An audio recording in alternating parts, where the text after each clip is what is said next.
Can you believe that Kawasaki never invited me on their latest launch? No, me neither. But who needs launches when the weather in good old Blighty is like this?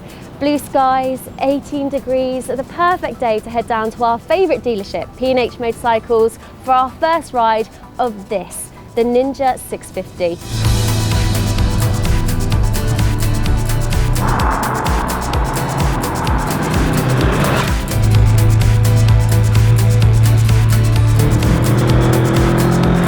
Now you could be forgiven for looking at this and thinking, oh my God, what have they done to the ZX6R? Look at those handlebars. But don't panic. This is a revamp of its predecessor, the ER6F. And now the Ninja 650 is looking way more ninja.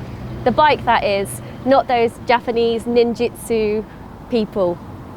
In terms of styling, it's aggressive, angular, it's got a really cool X-shaped light on the back, which all add to that whole ninja look, what you would expect from a ninja. I think it looks really cool. In fact, I think it probably looks like the most sports bike looking non-sports bike on the market, if you get what I mean. Does that even make sense? So who's this bike aimed at? Well, you can make it A2 compliant, so it's aimed at newer riders, those looking to upgrade from their 125cc's, and even those looking to downgrade from their bigger sports bikes. So basically it's aimed at everyone. I think that's everyone, more or less. It's accessible, and that's a key word that Kawasaki used for this bike, accessibility. So let's get technical, but not too technical because it was only my first ride out today. So it's got a 649cc parallel twin engine that makes 64 horsepower at 8,000 RPM.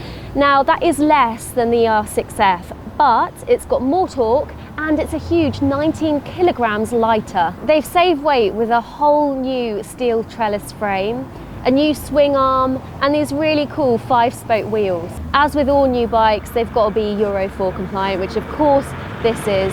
And Kawasaki also claim that it's 8% more efficient than the R6F. It has a slip assist and a slipper style clutch, which makes it really light and easy to use, and also helps you out if you knock it into the wrong gear or you have an engine lockup in bad weather. A great safety feature.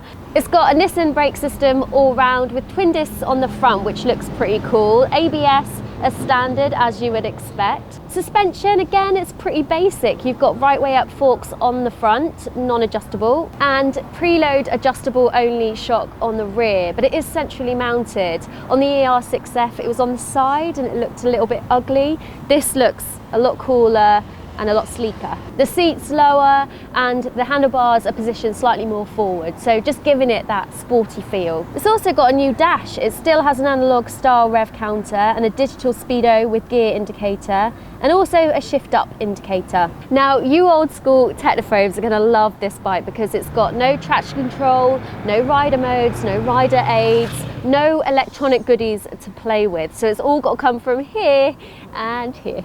The brake lever and clutch lever are both adjustable, as is the screen, which has 3 levels of adjustability, but you do need to get your toolkit out, which is a bit rubbish because the whole point of having an adjustable screen is so you can adjust it. There's 6 versions of the Ninja 650. It starts as standard. You can have black or orange for 6,349. If you like the look of the one I was riding today, that's the KRT edition, which is an extra couple of £100. Then you've got the Tourers, which come with soft panniers and higher screens. And then you've got the performance editions with Akrapovic exhaust. So what's it like to ride? Well, it's got way more mid-range grunt than its predecessor, the ER6F. However, I don't really like using the word grunt because it still does sound a little bit wet. I mean, if you're telling your friends that you've got a Ninja 650, they're probably going to think, oh yeah, amazing, it must sound really fierce. But you start this up and it just sounds like a wet fart.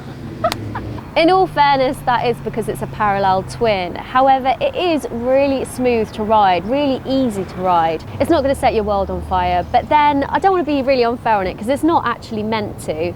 But as soon as you open it up on those roads and get into the higher revs, it does start to come alive a bit. So what are the brakes like? Well, it's a pretty basic setup. They're Nissan brakes, but they match the bike. They're adequate. which is a word that us ladies are very used to. The suspension's pretty soft, which doesn't bother me because I don't ride that fast. Also, I'm quite light, so it suits me. And also, it's not the kind of bike that you're going to be chucking around a track anyway. I mean, I know it looks like a sports bike, but we've got to remember it's not a sports bike. Kawasaki say that the clutch is nice and light, and it was. I mean, I didn't really use the slipper style clutch because I wasn't jamming through the gears. I was just having a nice pootle around the countryside, as you can see from the footage. It feels really narrow, which helps with the overall control, and also it's super light. You can definitely tell that Kawasaki have saved 19 kilograms compared to the ER6F. So light, in fact, that when I dropped it, I managed to pick it up all by myself. As I said earlier, Kawasaki have used the word accessible around this bike quite a lot, and I can see why that is. I think it would appeal to a whole range of bikers. I'm not sure how I feel about the touring edition for the Ninja 650. I don't think I'd want to go touring on this bike due to the riding position. I'd want to be sat more upright, and also something that's going to have a little bit more grunt on the motorway. However, I do think that this would make an excellent commuter. It's been great being back out on two wheels, enjoying the countryside. This was such a nice bike to do it on as well. And if I was a new rider, if I was upgrading from a 125 or even downgrading from my big sports bike when I'm a little bit older, then I think that the Ninja 650 would be the perfect bike to do that on.